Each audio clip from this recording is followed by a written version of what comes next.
Estudando o Livro dos Espíritos. Um estudo sequencial da obra O Livro dos Espíritos de Allan Kardec.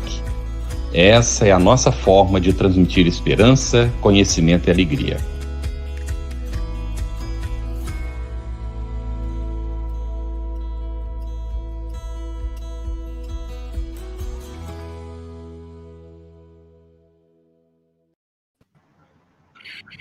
Nossa saudação fraterna, você que nos acompanha no Conversando, aqui sobre o Livro dos Espíritos, esse nosso estudo que a gente está fazendo semanalmente, toda segunda-feira.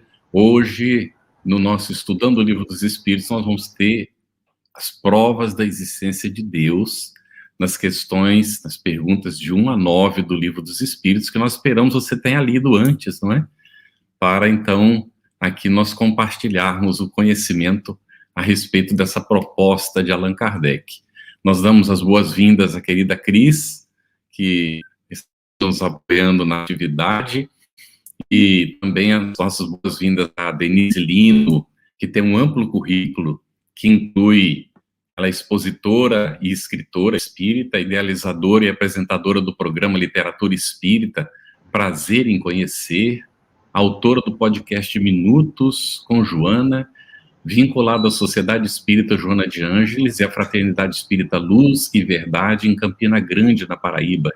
Nossa saudação, Denise, para você. Olá, Carlos, boa noite. Olá, Cris, olá, Calci. E olá, amigos internautas que nos acompanham no Estudando o Livro dos Espíritos. Muito bem, Denise. Nós contamos também hoje com nosso querido Calci, amigo de muitos anos, trabalhador espírita, é coordenador dos estudos aprofundados da doutrina espírita da Federação Espírita do Estado de Goiás. Muito bem-vindo, Calci. Satisfação estar com você aqui.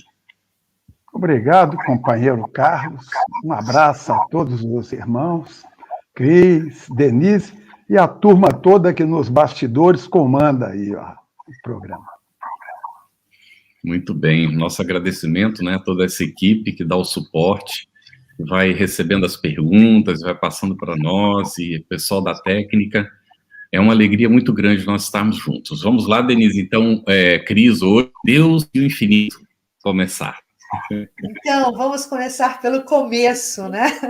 Pergunta número um, e ela vai para o caro amigo Calci. Calci, por que Allan Kardec perguntou que e não o que ou quem é Deus? Qual o significado dessa simples escolha da forma de perguntar? Tudo bom, Cris? É uma pergunta extraordinária que já dá o rumo daquilo que vai se falar a respeito de Deus. Eu não vou querer entrar aqui na análise morfológica ou sintática do o, do que e do quem. Não quero lembrar aqui uma adolescência cheia de zero.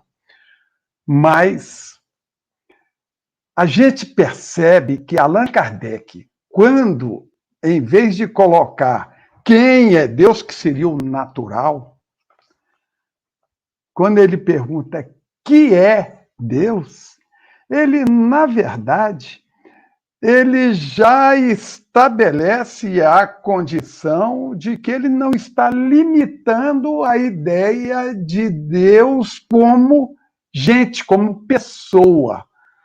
Porque eu penso que, como os espíritos são muito diretos nas respostas, se ele iniciasse o Livro dos Espíritos perguntando quem é Deus, os espíritos talvez responderiam: Deus não é gente. Mataria a questão, ele teria que fazer uma nova questão.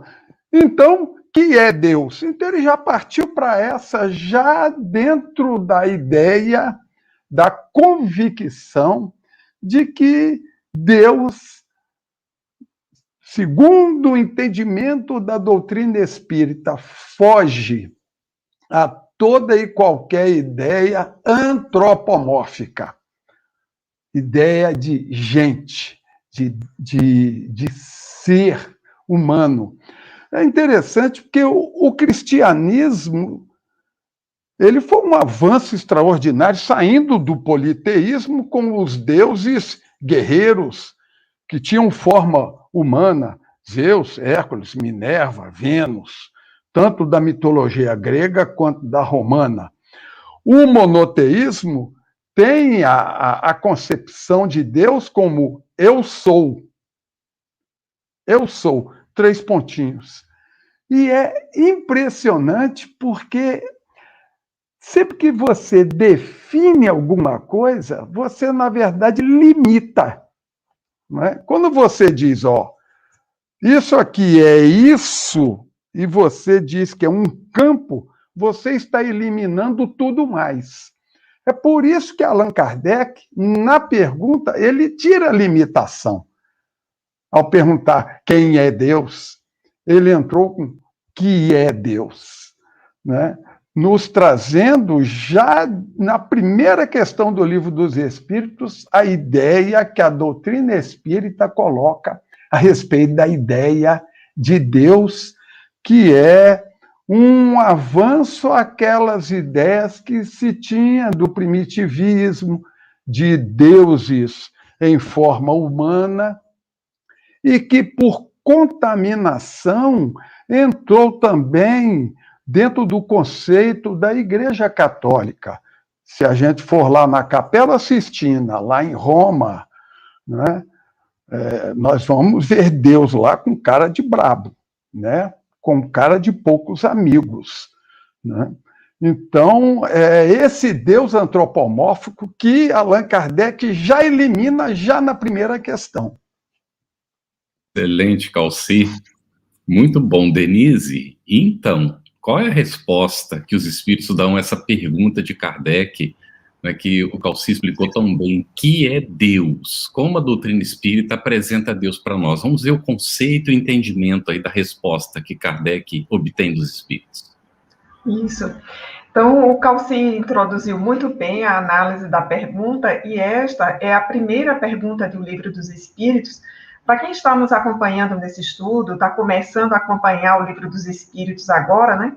Então, das 1019 questões, essa é a primeira, não necessariamente a primeira pergunta feita por Kardec aos espíritos, mas a primeira na organização do livro, que é de fundamental importância para nós. Então, a essa questão tão importante, né, que é Deus, a resposta é uma resposta sintética e que faz com que nós avancemos a anos-luz de todas as concepções que existiam antes. Porque a resposta nos diz que Deus é inteligência suprema, causa primária de todas as coisas. Então, pegando um gancho na resposta do Calci, quando ele diz que, a partir de uma pergunta, nós podemos fazer uma identificação com um campo, com uma delimitação, vejamos que os espíritos, ao responderem a Kardec, eles ampliaram exponencialmente o conceito de Deus que nós tínhamos até aquele momento, porque sai de um conceito antropomórfico, de um Deus com desejos, de um Deus vingativo, para apresentar a noção de Deus como inteligência. Mas não é uma inteligência qualquer, é a inteligência primária e a causa de todas as coisas. Uma inteligência que é suprema, ou seja, que é soberana, que está além e que é a causa primária de todas as coisas. Então, talvez hoje, Carlos, quando a gente começa a lidar de forma mais recorrente com a chamada inteligência artificial, a chamada inteligência das coisas, inteligência das máquinas, nós começamos a vislumbrar, assim, no mínimo por cento, o que é essa inteligência sideral, que coordena com leis imutáveis, né? Esse estudo vai mostrar mais à frente as leis de Deus, e essa inteligência, ela é soberana e ela é o ponto inicial de tudo aquilo que nós conhecemos. Então, a doutrina dos espíritos nos traz essa definição que é bonita, que é científica e que, ao mesmo tempo, é simples de entender. Deus não é uma pessoa, Deus é uma inteligência que a tudo preside, a tudo organiza e a tudo sabe. Muito bom, Denise. Olha, com a sua resposta, as nossas dúvidas, elas não se estendem mais ao infinito. Eu quero pegar esse gancho do infinito para perguntar ao Calci o que é infinito e se nós poderíamos dizer que Deus é infinito, ou é o infinito? Está desdobrado na questão 2 e 3, não é? Eu tenho que a questão número 2, o que é o infinito, seja uma preparação para a pergunta número 3, quando ele vai indagar se Deus é o infinito. Antes dele indagar se Deus é o infinito, ele quer definir primeiro o que é infinito. Eu acho fantástico. Eu não sei, eu fico, às vezes, apostando para ver qual é o mais bonito, se é a pergunta ou se é a resposta, não é? Porque quando ele indaga o que é o infinito, os espíritos respondem aquilo que é óbvio para todos nós, né? Aquilo que não tem fim, infinito, não finito, não fim. Mas eles acrescentam, também não tem começo. Aí a gente encontra pessoas que diz impossível não haver alguma coisa que não tenha começo nem tenha fim. Existe. Criação nossa até, do ser humano. Os números.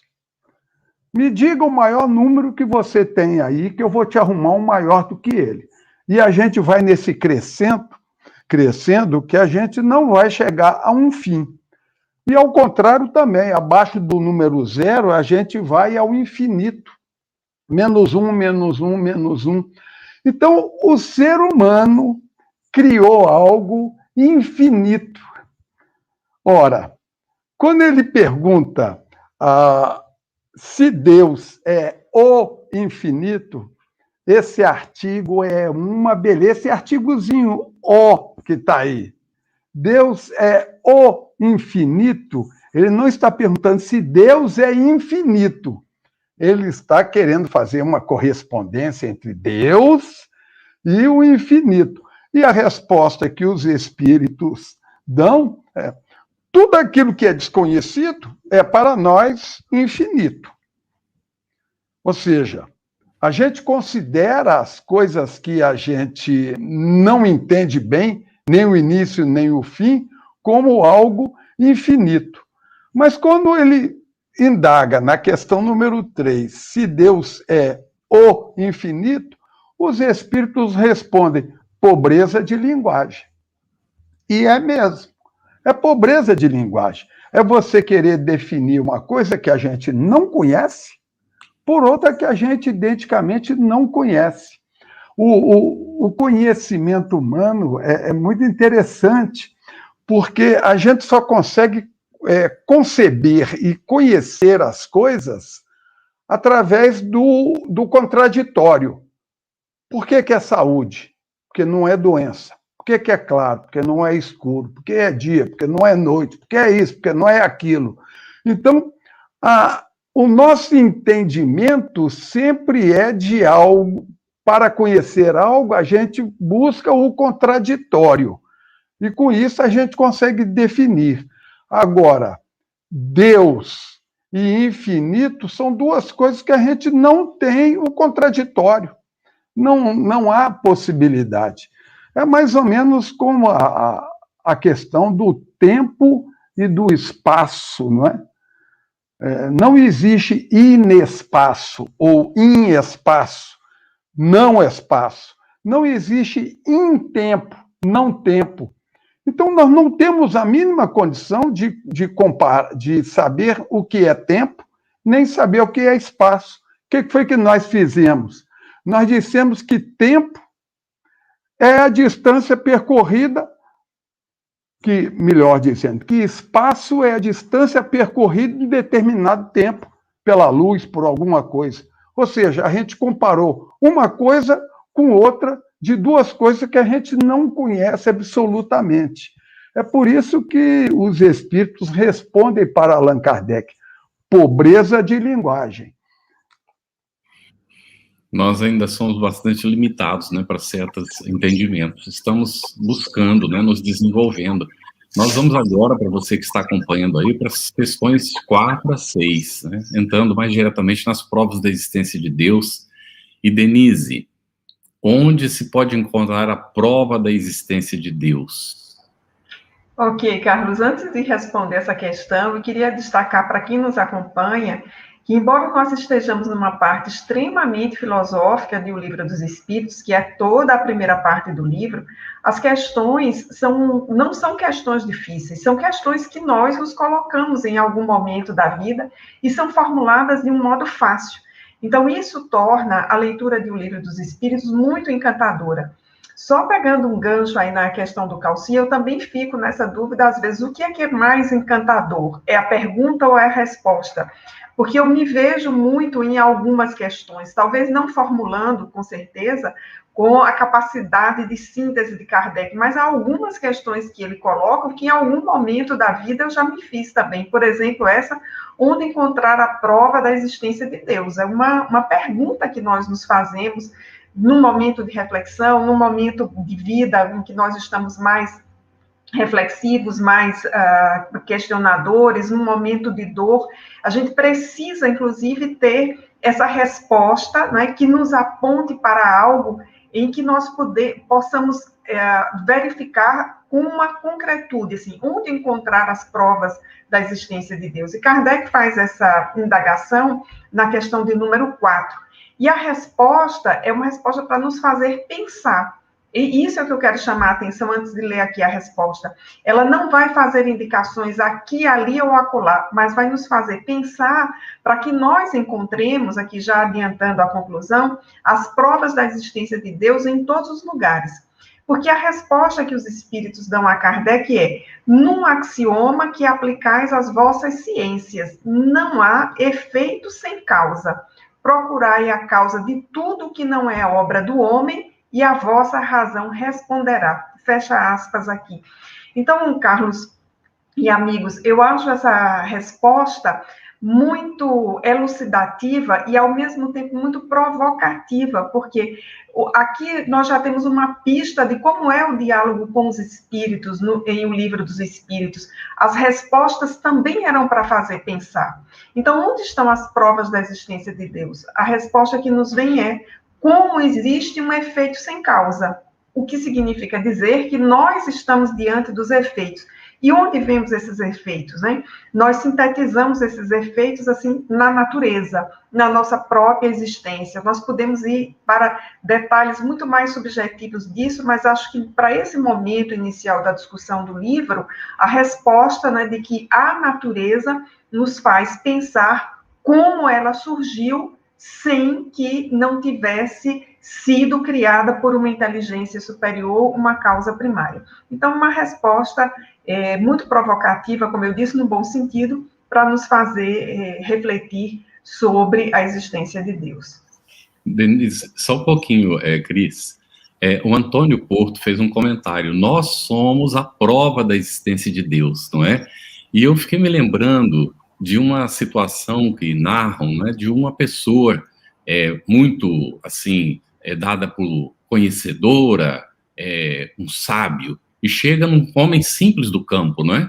E vê que o homem, ele tem o hábito de ficar orando, agradecendo a Deus. Ele fica, então, ele diz assim: poxa, eu queria que você me demonstrasse, não é?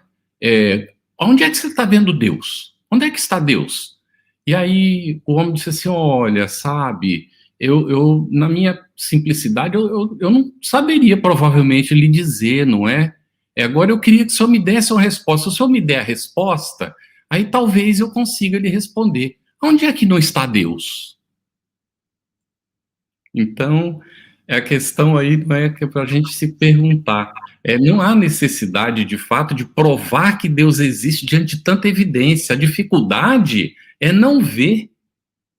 Mas nós precisamos amadurecer, né, para conseguir perceber. Vamos lá, Cris, desculpe aí. Vamos lá, e por isso tão importante essa postura, né, de convite à reflexão que Kardec adota desde o início, né, na sua abordagem do Livro dos Espíritos. Existe até uma piada que a gente faz, né, que vai introduzir, inclusive, a próxima pergunta que eu vou fazer para o Calci, Um ateu diz assim: eu sou ateu graças a Deus. Né? Então, Calci, esse sentimento inato, né? Esse sentimento íntimo que temos da existência de Deus, não poderia ser fruto da educação, da cultura, de ideias adquiridas exatamente por influência do meio social? Pode ser fruto do meio social. E o índio? E o selvagem? Não é da cultura que se vem a crença em Deus, nem na educação, né? Mas exatamente no sentimento. Em algumas edições está escrito instintiva. Eu prefiro o instintivo do que o intuitivo. Acho que o instintivo ele é mais forte porque é da própria pessoa, quando o intuitivo pode vir de algo que venha de fora, né? E a pessoa teve a intuição e percebeu aquela ideia. Então, o índio, o selvagem, não tem. É inato, por ser instintivo ao ser humano, o selvagem tem. E tendo o selvagem, ele mostra que vem da própria pessoa, não é resultado da cultura, da educação ou do meio. Eu penso que o contrário, a descrença em Deus, aí sim, essa é resultado do meio acadêmico, do meio social, é que vem quando a pessoa não tem ainda a convicção da existência de Deus em si. E aí ela pode entrar por dúvida dela, por arguição dela, ela entrar nessa situação de não perceber que está sendo levado a considerar algo que não está exatamente, que é contrário ao seu movimento instintivo. Já que você comentou algo pitoresco, eu me lembro do Milor Fernandes. O Milor Fernandes, muito além, muito acima de ser um filósofo, de ser um comediante, é um filósofo, porque ele tinha tiradas geniais. E era o Milor Fernandes que dizia: não há ateu em avião em pane. Você pode entrar materialista, mas se o avião der uma mínima sacudida lá em cima, instintivamente você pede auxílio a Deus. Então, o meio acadêmico, o meio social, a educação é que pode formatar a pessoa a descrer daquilo que instintivamente existe nela, não o contrário. Muito bom, excelente. Olha, aqui tem um comentário, não é? Deixa eu ver, o Ricardo pôs assim, ó: quando alguém diz não acredito em Deus, acredito numa força maior, talvez seja só uma questão, opa, pulou aqui, de palavras, né? Provavelmente ele estava colocando, né? Mas se a gente acredita numa força, está trocando o nome de Deus por força, não é isso? Simplesmente. Aqui o Ângelo também colocou: a dificuldade da crença em Deus deriva da ideia da igreja, que a igreja criou, um Deus antropomórfico, e de fato, muita gente se torna ateu, não é por um Deus inverossímil, não é?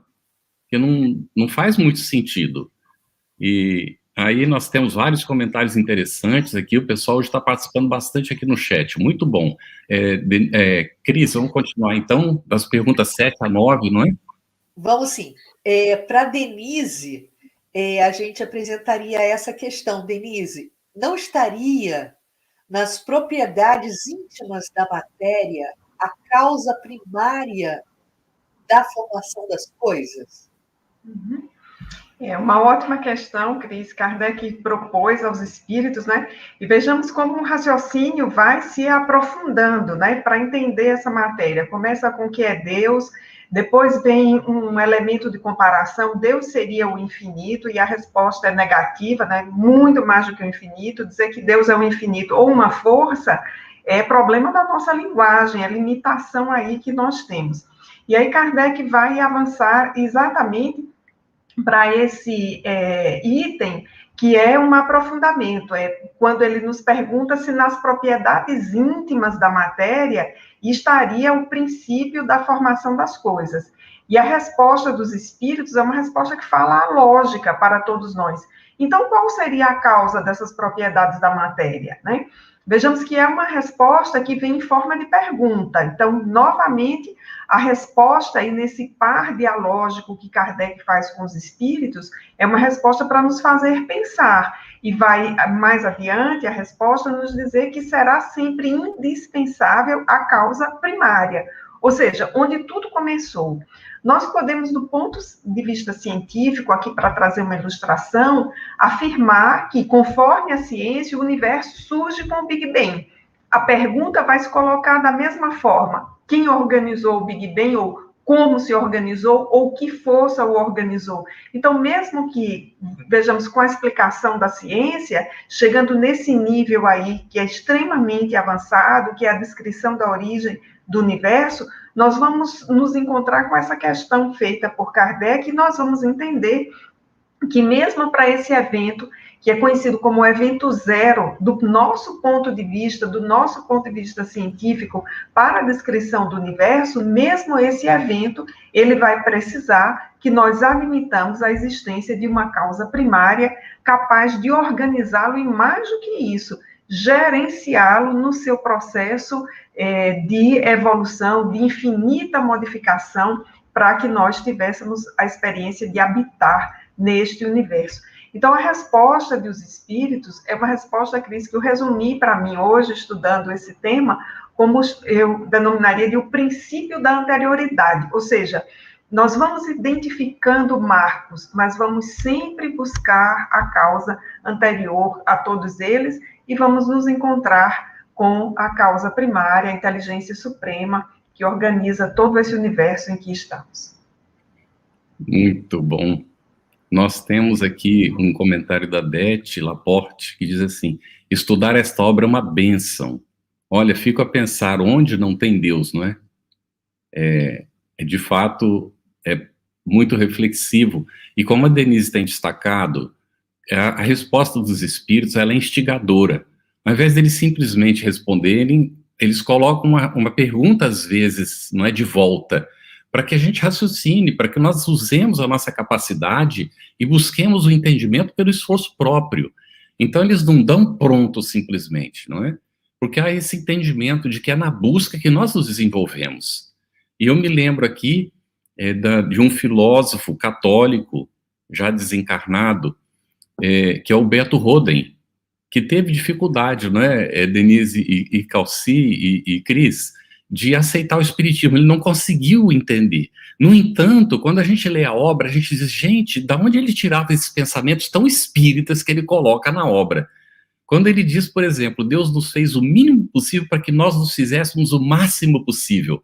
Isso é um pensamento totalmente espírita, não é? Porque nós nos desenvolvemos pela evolução, que não é numa única existência, e tudo isso que vem por detrás, não é? Trazendo aí para nós.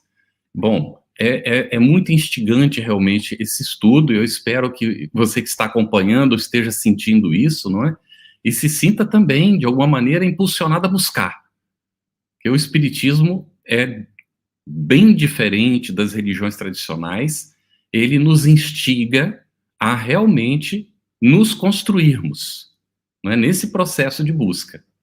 Bem, eu vou perguntar para o Calci, já na questão 8, viu, Calci, do Livro dos Espíritos, Kardec faz uma proposta.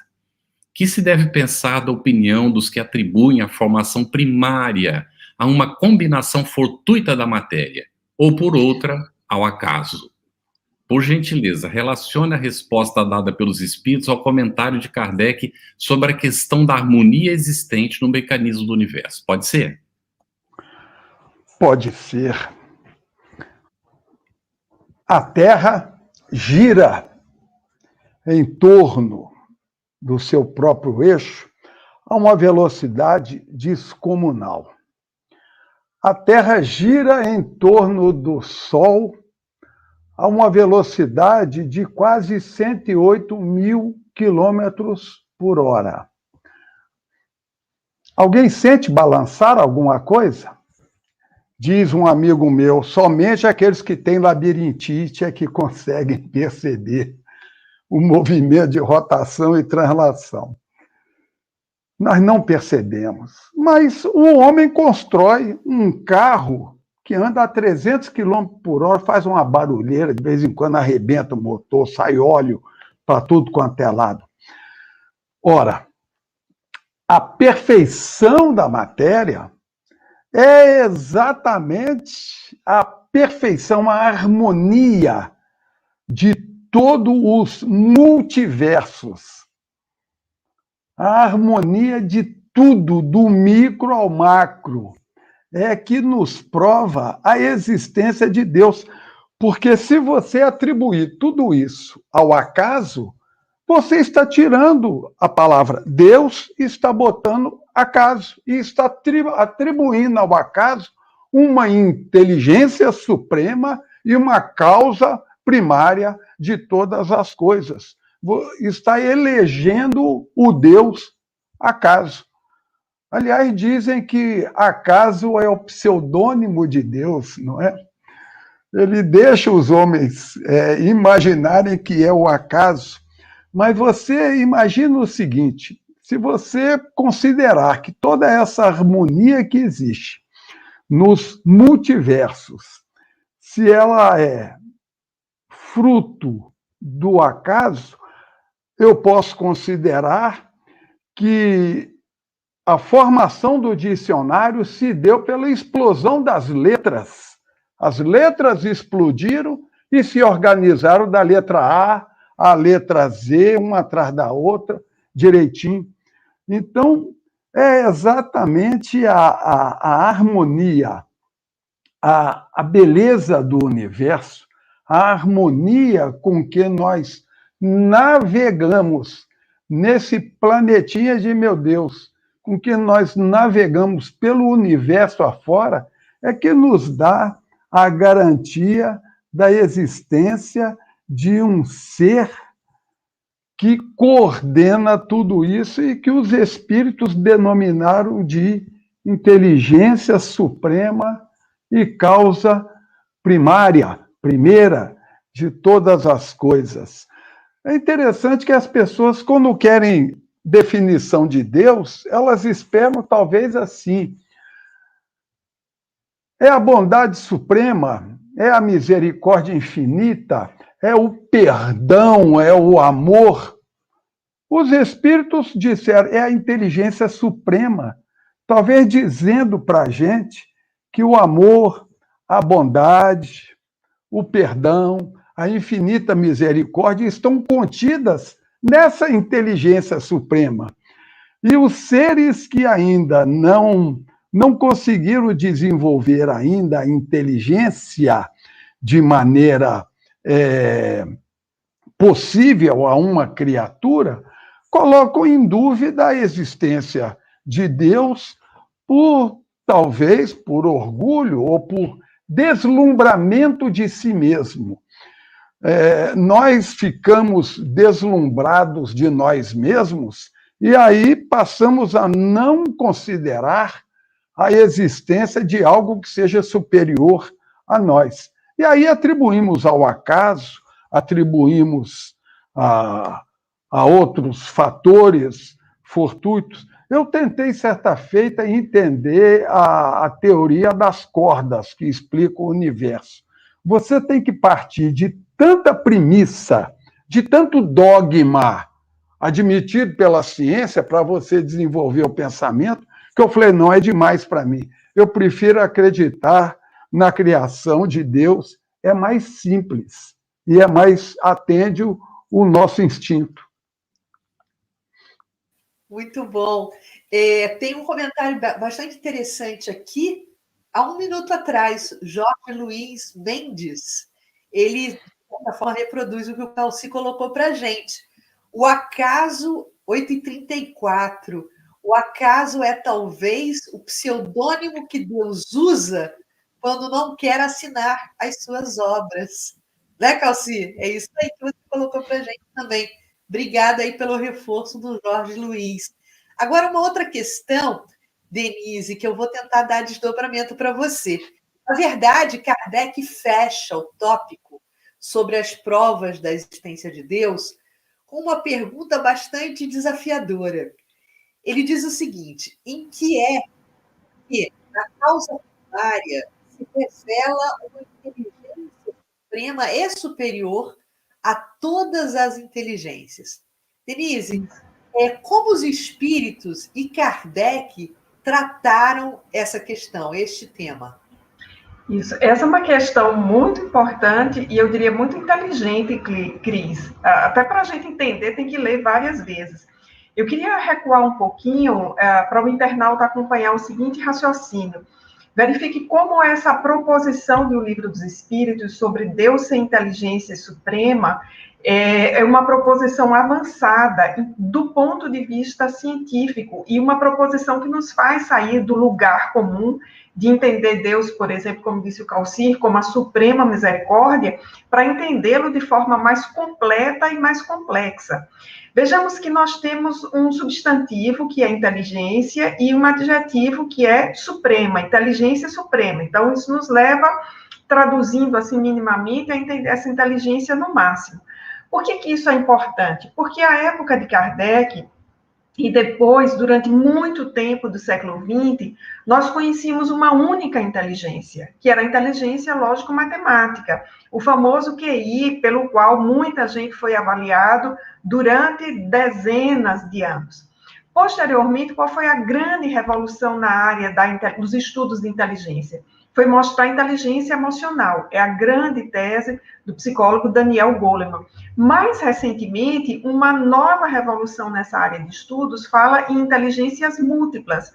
Então, nós temos a inteligência lógico-matemática, a inteligência espacial, a inteligência linguístico-narrativa, Cris, que é muito atribuída às mulheres, né? Dizem que nós temos essa inteligência numa condição superior aos homens, né? Aqui para brincar um pouco com o nosso Carlos e o Calci, os internautas, inteligência sinestésica e também a inteligência inter e intrapessoal.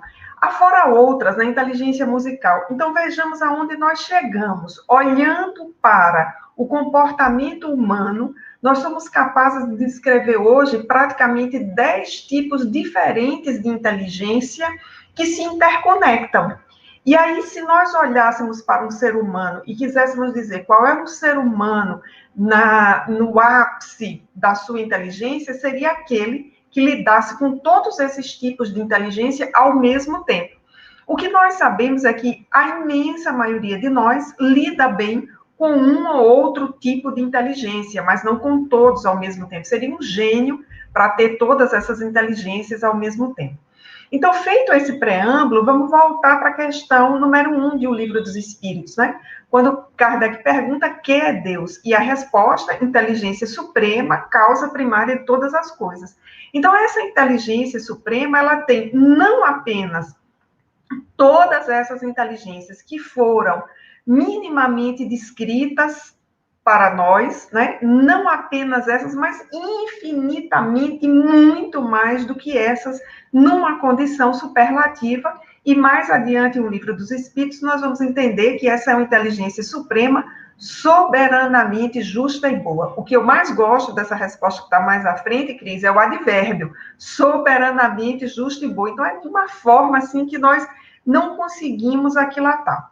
Aí, pegando especificamente a questão que você nos trouxe, que é a de número 9, que encerra esse tópico introdutório do Livro dos Espíritos, a pergunta é, vou repetir aqui, Cris, para o internauta que esqueceu lembrar, né? Em que é que essa causa primária revela uma inteligência suprema e superior a todas as outras. Então, vejamos aí que Allan Kardec já se antecipava a essa discussão toda de inteligências que eu minimamente trouxe no preâmbulo. E aí a resposta é fantástica, porque é novamente uma resposta que nos faz pensar. E essa resposta vai se conectar com a resposta dada à questão número 4, que está um pouco adiante. Quem tiver com o livro é só voltar um pouco e recuar lá na questão 4. A resposta vai nos trazer para aquilo que é o conhecimento prático da vida. Vejamos que os Espíritos dizem, um provérbio vos diz, pela obra se reconhece o autor. E aí nós temos infinitos exemplos de situações nas quais nós vemos um determinado objeto, uma situação, uma obra de arte, não está assinada, mas é possível recuperar quem fez. O que se faz, por exemplo, no campo da pintura para se reconhecer uma obra quando é supostamente atribuída a um autor? Todo um estudo das características daquele autor, do que se chama o seu estilo, para verificar se aquela obra de fato traz as características daquele autor. Se a gente fosse para um campo científico, o que é um exame de DNA? Se não o reconhecimento de a quem pertence aquela sequência, né? Quando se faz um exame de DNA para reconhecimento de paternidade, por exemplo, aquela sequência de DNA pertence àquele suposto pai, àquela mãe ou não. Então, vejamos que nós temos toda a condição de reconhecer em que é que essa inteligência é suprema e é superior a todas as outras, quando nós olhamos tudo o que resulta dessa inteligência. Então, nós começamos com a natureza, que é uma observação simples, o dia, a noite, os ciclos da natureza, todos os processos.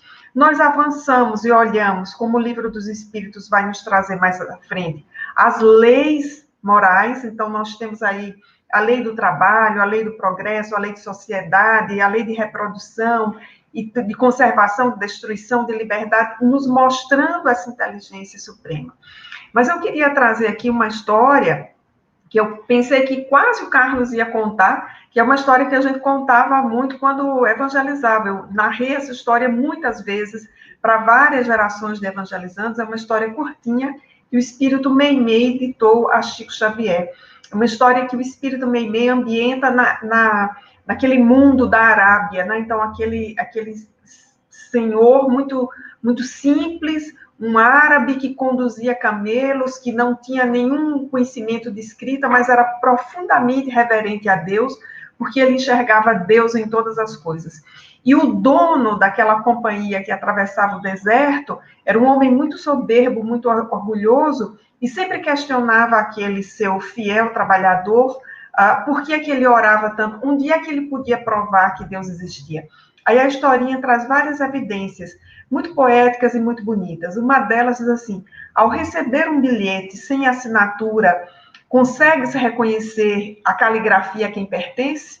E todos nós conseguimos, se é a caligrafia de alguém da nossa intimidade. Se vês o barulho de animais em torno da tenda, como reconhecer que animal é? E a resposta é pelas pegadas.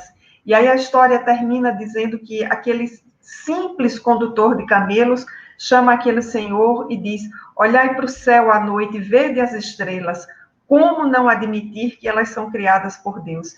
Então, essa inteligência suprema e superior dá mostras, né, em todos os momentos, e dá mostras não apenas da sua superioridade, mas, sobretudo, da sua bondade, da sua magnanimidade para conosco, Cris. Muito bom, excelente, ativando aí a nossa convicção a respeito, não é, do nosso Criador. E aqui a Sônia Maia Abraão colocou, temos a centelha divina dentro de nós, não é? Então é nessa viagem que agora mesmo a Denise fez uma descrição maravilhosa, não é? Dessa viagem, a gente olhando para fora, e quando a gente olha também para dentro de nós, então, naquele infinito, para os dois lados, como o Calci estava falando, né? Então, a gente também vê o infinito dentro de nós, e a quantidade daquilo...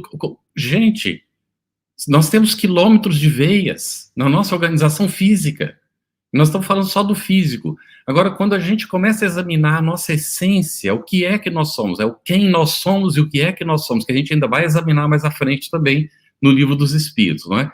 Tudo isso é muito instigante e é muito interessante como é que nós podemos atribuir isso a uma obra de um acaso cego. Realmente é muito orgulho da nossa parte não admitir Deus. Não tem possibilidade de não ser orgulho, não é? Mas a gente precisa respeitar.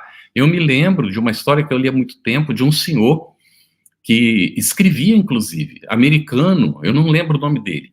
Ele escrevia ateu, e toda a escrita dele era para provar que Deus não existe, que isso era um absurdo, que era uma criação mesmo da educação e tal. E um dia ele sai numa viagem de navio, não é?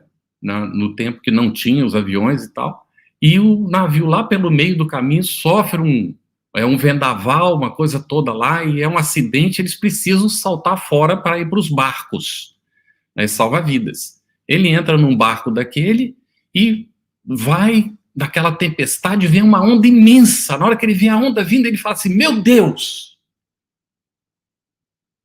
Se salvou e entrou num conflito terrível. E foi examinar de onde tinha saído aquilo. A partir daí ele passou a escrever para evidenciar que era impossível não admitir a existência de Deus. Como o Calci tinha dito, você entra num avião, o indivíduo no avião começa a cair lá, ai, ai, ai, não é? Quero ver quem é que não vai recorrer à força suprema, não é? Então é muito interessante, aqui também tem um comentário do Danilo Bon, diz assim, sobre Descartes, não é? Que define Deus da melhor forma possível na nossa linguagem. Inclusive é nítido que a pergunta elaborada por Kardec e a consequente resposta aos inclusive termos de Descartes. Nós observamos que Kardec, já comentamos isso aqui, inclusive, ele acompanhava, não é, a ciência da época, e os cientistas, os filósofos. Ele acompanhava tudo o que estava acontecendo em termos de progresso do conhecimento humano na época. E nós vamos encontrar, sim, inclusive, a utilização de metodologias que eram aplicadas, estavam sendo desenvolvidas à época, no campo, não é, da educação, no campo da ciência. Então, nada impede de que, de fato, Kardec tenha, não é, utilizado o pensamento de Descartes, mas, com toda certeza, com o auxílio dos espíritos, ele foi além. Ele utilizou, lógico, inclusive porque Kardec tinha essa visão, de que a obra não era individual, era uma obra coletiva. Então, ele sabia que não estava sozinho e que os homens eram instrumentos, não é, também de trazer aquilo que era preciso. Valderi, não sei dizer esse sobrenome, Schwingel, Deus é indispensável à existência primária e moral, se não o fosse, não seria ele a causa primária de todas as coisas. Aí, a dita Pandolfi, estamos aqui hoje, não temos condições de, como encarnados e espíritos ignorantes no caminho da evolução, obscurecido ainda, não é, tentar definir o universo e a existência. Nós, então, estamos caminhando, nós estamos buscando. Agora, isso não é impeditivo, não é, Tita, de a gente não tentar. Nós não podemos nos acomodar, não é? No nosso esforço. Jorge Luiz colocou, o acaso é talvez, isso aqui já foi comentado, né? A Cris comentou no seu momento. O Paulo de Campo Grande, a principal fonte de conflitos nos dias de hoje entre as esferas da religião e da ciência repousa nesse conceito de um Deus pessoal. Discurso de Einstein, 1941. Olha aí, que contribuição maravilhosa, não é, Cris? Carlos, sem querer te cortar, já que a gente está fazendo uma varredura nos comentários, vai lá. Antes da gente poder passar para a próxima pergunta, tem uma pontuação muito interessante de Ângelo Vital, aliás, que precedeu a essa do Einstein, quando ele nos lembra dessa fase de ruptura entre a ciência e a religião, né, e que Kardec apresenta uma grande ponte nesse processo, né? A supremacia da igreja preconceituosa e dominadora da Idade Média criou a reação antagônica do iluminismo, que estabeleceu ao longo do tempo uma ciência dogmática e preconceituosa também. Então, o Ângelo está aí mostrando para a gente todo um contexto histórico que consolida essa ruptura entre ciência e religião. E aí, como o Carlos nos falava. Chega Allan Kardec, no século XIX, e se apresentando como uma grande ponte para sanar essa questão aí da ruptura. Foi só essa parte aqui que eu achei que coincidia com a pontuação do Einstein também. Muito bom, Cris. Antes de passar para o que a gente tinha previsto, tem uma pergunta da Andréia Henriques aqui, que eu vou fazer para o Calci. Ela pergunta, é correto dizer que foi a vontade de Deus quando a pessoa faz uma escolha errada? A pessoa escolhe errado por vontade de Deus? Esta é uma discussão que já vem há longos anos entre arminianos e calvinistas do movimento evangélico. E é muito interessante a discussão, porque os calvinistas mais rigorosos, vamos dizer assim, eles entendem que Deus é o autor de tudo, inclusive do mal. Que se ninguém faz nada sem autorização e o planejamento de Deus antes, né, então seria Deus, na verdade, o autor do mal. Nós estamos aí remetendo a indagações que vêm do tempo de Santo Agostinho, do século IV. É delicioso entrar nesse assunto, vale a pena.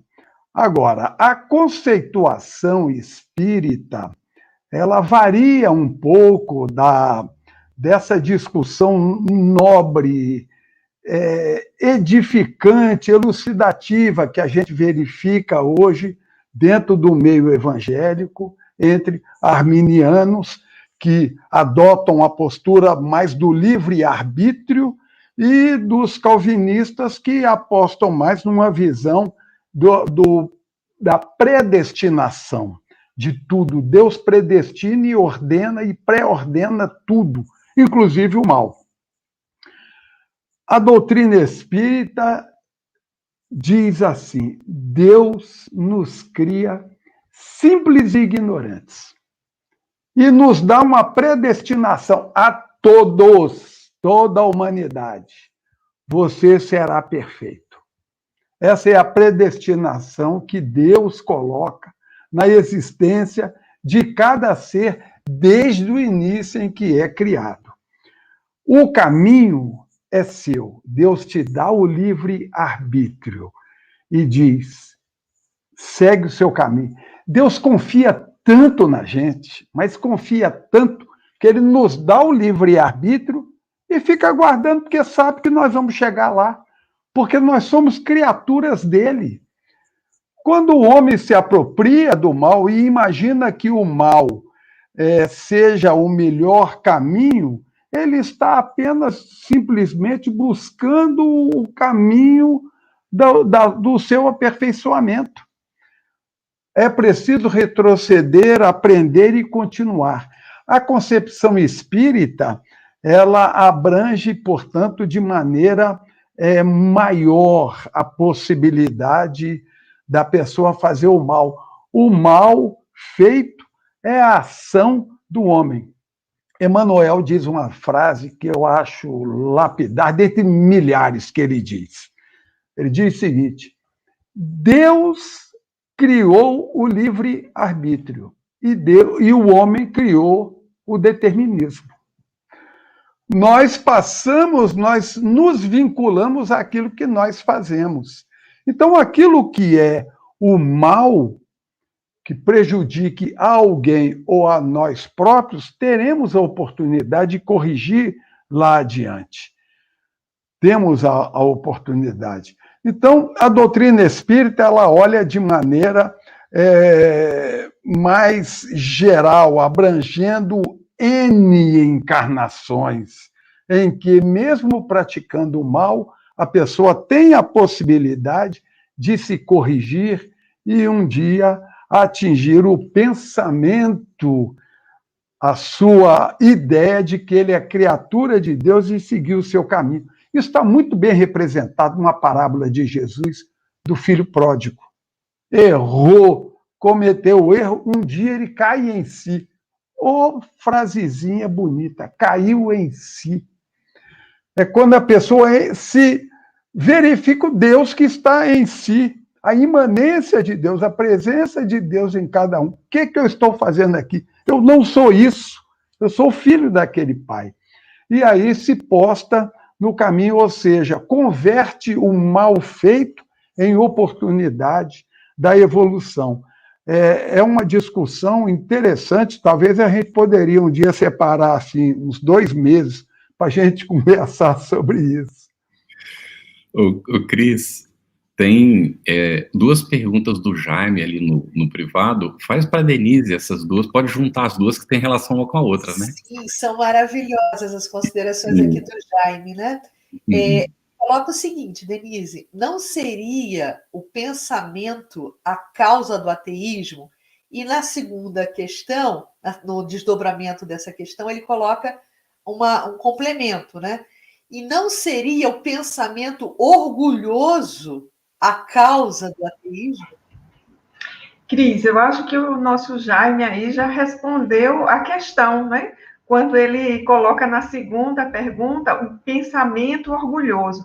E aí foi muito bom que ele tenha feito essa questão, e isso me permitiu voltar para a última questão que você tinha feito. Eu me empolguei um pouco e esqueci de voltar para o fecho que os espíritos trazem na resposta a Kardec, aquela mesma questão 9 lá, sobre como se revela a inteligência suprema, né, a causa superior de todas as coisas.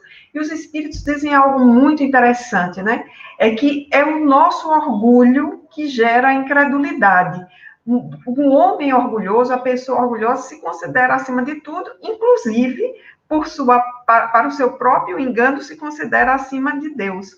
O Calci avançou bastante, aí na resposta eu estava aqui muito admirada, né, pelo conhecimento que ele nos trouxe na resposta anterior, lembrando que a tese espírita nos prova que Deus não apenas nos cria, mas também nos dá o livre-arbítrio e nos concede a possibilidade de chegar à perfeição. Então, nós trilhamos um longo caminho. Grande parte desse caminho nós fazemos naquilo que se chama num processo de cegueira, que é esse processo do orgulho. Então, nós nos consideramos muitas vezes acima de Deus, e é o pensamento orgulhoso, sim, negacionista, que nega a existência de Deus e leva ao ateísmo. Muito bom. Calci, José, espírito protetor, numa mensagem inserida por Kardec no capítulo 19, no item 11 do Evangelho segundo o Espiritismo, ele afirma: amai a Deus, mas sabendo por que o amais. Crede nas suas promessas, mas sabendo por que acreditais nelas. Segui os nossos conselhos, mas compenetrados do fim que vos apontamos e dos meios que vos trazemos para os atingirdes. Afinal, por que acreditamos em Deus, Calci? Fabulosa pergunta. E penso que vem aí no caminhar disso que a nossa querida irmãzinha Denise estava comentando. Não é? Por que acreditamos em Deus? Há 2 meios da gente acreditar em Deus. Um é através da crença. E eu não sei porquê, eu me lembrei de uma música extraordinária, Gente Humilde, e que termina: e eu que não creio, peço a Deus por minha gente. Ou seja, a crença é aquilo que está entre a dúvida, será que é, será que não é? Você tem a crença. Os espíritas têm a possibilidade também, e todos temos a possibilidade, de também acreditar em Deus, ter a certeza de Deus, porque o sabemos. Temos a plena convicção, não apenas instintiva, ou que a fé nos leva a ter, mas também através do raciocínio. Isso que Kardec chamou de fé raciocinada, que para muita gente não faz muito sentido, mas é exatamente isso mesmo. É a crença tendo como base o pensamento lógico, o raciocínio. E por que a gente crê em Deus? temos a certeza da existência de Deus. Mas se a gente olhar para o nosso corpo, a gente verifica a existência de Deus. Nós não precisamos ir longe. Os companheiros apresentaram um punhado de exemplos, não vou apresentar mais nenhum, todos eles são suficientes, mas nós precisamos lembrar o seguinte: a doutrina espírita fala em Deus, mas não o Deus antropomórfico, não o Deus vingativo, não o Deus que predestina 144 mil pessoas para irem ao céu e as demais irem para o inferno. Não é esse Deus. A nossa concepção de Deus é exatamente aquela que remete à primeira questão do Livro dos Espíritos. Inteligência suprema, causa primária, primeira de todas as coisas. Temos a certeza de Deus porque o sabemos. É interessante verificar o movimento religioso no tempo antes, os deuses primitivos, os deuses do trovão, o deus da chuva, o deus da água, qualquer fenômeno era Deus. Ou seja, tudo aquilo que o homem não compreende, ele chamava de Deus. A partir do politeísmo, em que botaram a forma humana a Deus, já foi um avanço. O cristianismo veio depois com o monoteísmo, um só Deus, apenas um, aquele que Jesus mesmo diz, meu Pai e vosso Pai, se colocando numa posição inferior a Deus. Vem o monoteísmo.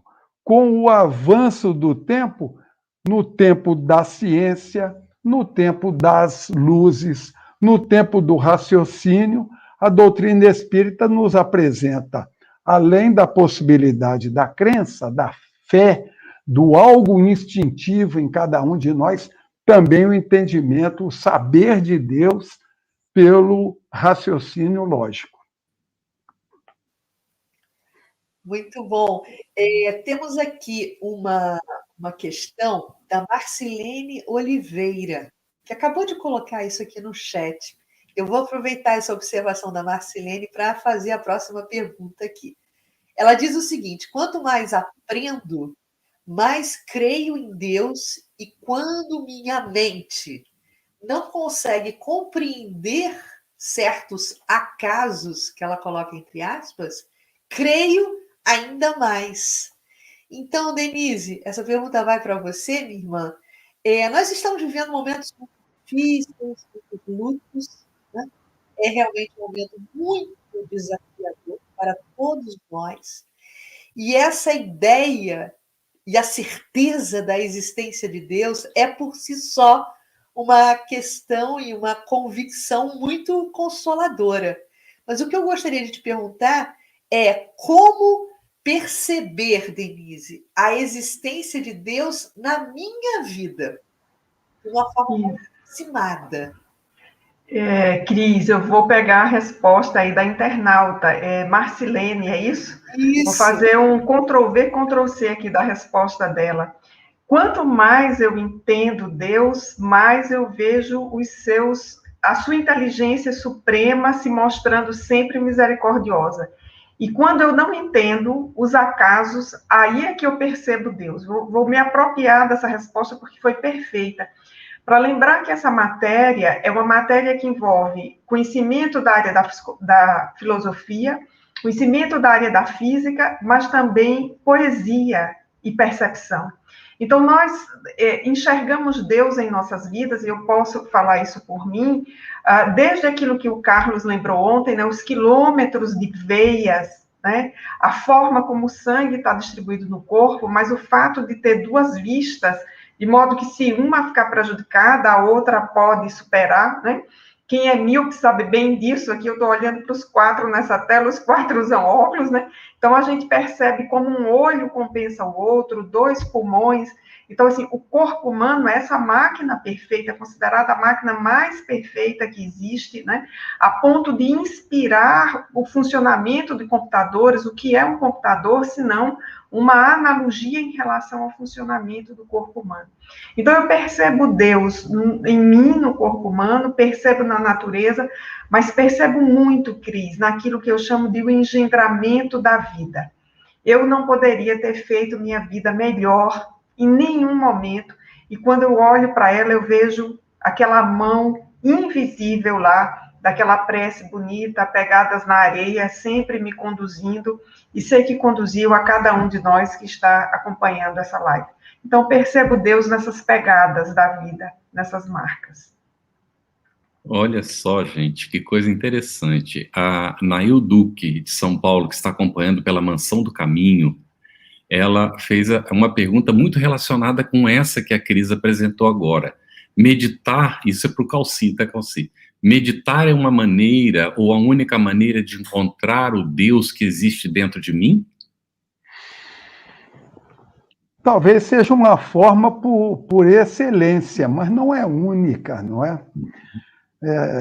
Nós ocidentais não temos muito hábito da meditação, não é? Os companheiros do Oriente e tal têm mais tem uma vida mais introspectiva e tal. Nós ocidentais, a gente se perde na periferia dos assuntos e raramente a gente marca um encontro com a gente mesmo. A gente marca encontro com todo mundo, né? Conversa com todo mundo e raramente,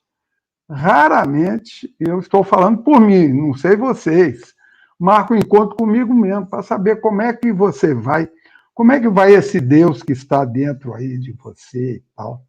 Né? Então, a meditação é o meio por excelência, talvez seja, mas há outros também. Eu me recordo aqui do professor Hinaldo Lacerda Lima, que o Carlos conheceu, um trabalhador da Federação Espírita Brasileira, um homem espetacular, com várias obras e tudo mais. Ele era colega de trabalho do meu pai, e ele era ateu e materialista. Né? Porque o Deus que ele tinha era aquele Deus vingativo. A ideia que ele tinha recebido a respeito de Deus era essa, e ele não se conformava com isso. Ao conhecer a doutrina espírita, não precisou ler muita coisa, e ele descobriu aquele Deus que habita nele, habita em todos, e aí, em busca desse Deus, foi que ele conseguiu se encontrar através da fé. A doutrina espírita tem por objetivo isso, suscitar dentro de nós mesmos, a gente procurar em nós o Deus que habita em nós. A maneira, muitas das vezes, pode ser através da meditação, mas muitas das vezes vem através de um irmão, às vezes, e quase sempre, vem através de um acaso. Às vezes, vem através de outros meios e até mesmo da dor, que a gente, às vezes, não entende, né, a dor. Há pessoas que deixaram a religião, participante de outros segmentos do cristianismo, que abandonaram porque aconteceu uma dor enorme na vida deles, e eles disseram, Deus não poderia ter feito isso. Então, Deus não existe. Como Deus não poderia ter feito isso, porque eu sempre fui muito correto, então Deus não existe.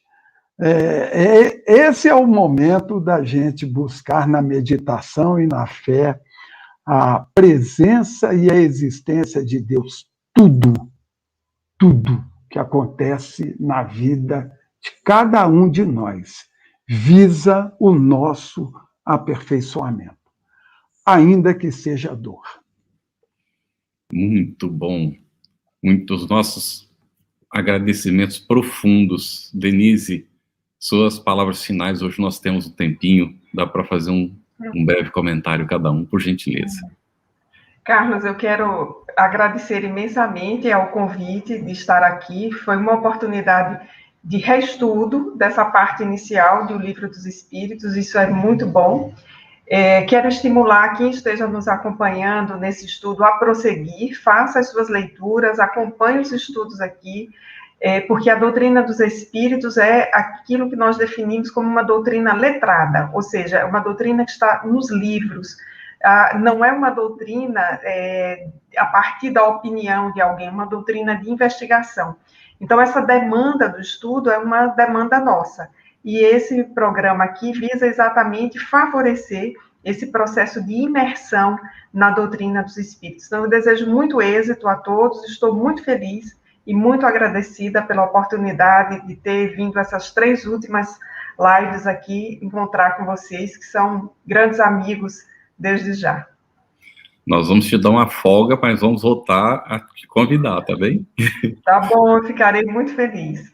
Uma satisfação muito grande. Calci, por favor, sua despedida. Um abraço para todos, muita paz. Prazer em conhecer mais diretamente a Denise, de quem a gente já conhecia aqui e acolá de informações. Muito prazer, viu, Denise? Uma alegria ter você participando aqui comigo. Engrandeceu e muito. Um abraço ao companheiro Carlos, amigo desde 1980 e qualquer coisa, né? E a Cris também desde menininha, né, que a gente conhece a Cris. Então, eu me sinto muito bem, porque eu estou entre amigos. Muita paz para todos, parabéns pelo trabalho. É preciso que a gente estude o Livro dos Espíritos, começo de tudo, para que a gente possa entender o desdobramento do que vem. Cris, por gentileza. Bom, amigos, a gente está encerrando por hoje. Eu vou me apropriar de um comentário do João Tadeu, que colocou aqui no chat, e eu vou reproduzir literalmente o que ele escreveu. Acorde, tu que dormes. Então, eu acho que a proposta do estudo hoje foi esse chamamento, o momento da criação. Acorde, tu que dormes. E dizer, semana que vem vamos estar novamente juntos, se Deus quiser, às 8h da noite, e eu tenho certeza que Ele quer. Então, até mais. Até a próxima semana. Um beijo no coração de cada um de vocês. Excelente, Calci. Você também vai ter uma folguinha, mas nós vamos voltar a te convidar, tá bem? É uma satisfação muito, muito grande para você que nos acompanhou hoje, não é? Se você não viu os estudos anteriores, eles estão disponíveis na FEB TV. Então, não deixe de verificar. Se há alguma dúvida, envie. Aquelas perguntas que não conseguimos atender aqui durante o nosso estudo, ou que não tem uma relação direta, às vezes, elas serão respondidas e colocadas num grupo do Telegram e também no site da FEB TV. Então, esteja conosco.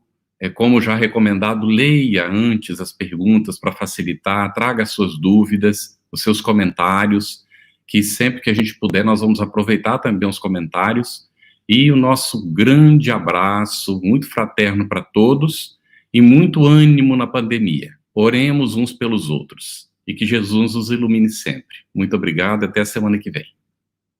Estudando o Livro dos Espíritos. Um estudo sequencial da obra O Livro dos Espíritos, de Allan Kardec. Essa é a nossa forma de transmitir esperança, conhecimento e alegria.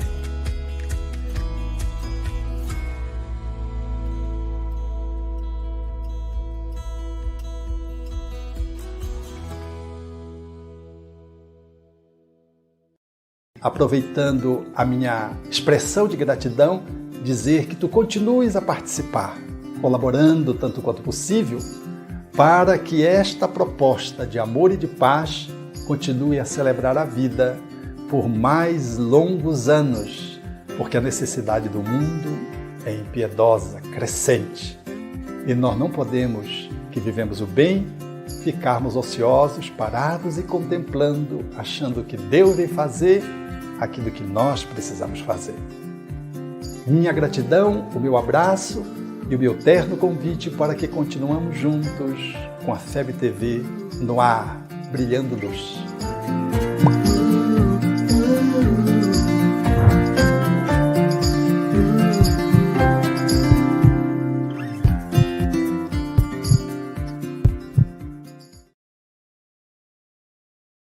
Conheça a Federação Espírita Brasileira, que busca mostrar quem ela é. O trabalho realizado por meio desta instituição centenária, trazendo você para dentro da nossa casa. Como surgiu a Federação Espírita Brasileira? De Augusto Elias, o seu fundador, aos dias de hoje, o que ocorreu? Quem foram e quem são os vultos que fizeram e fazem parte desta história? Qual a relação de nomes como Chico Xavier, Bezerra de Menezes, Ivone Pereira com esta instituição? Qual a sua missão? Como ela atua na formação do homem de bem?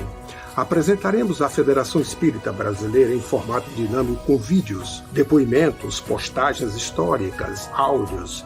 Conheça e faça parte desta família.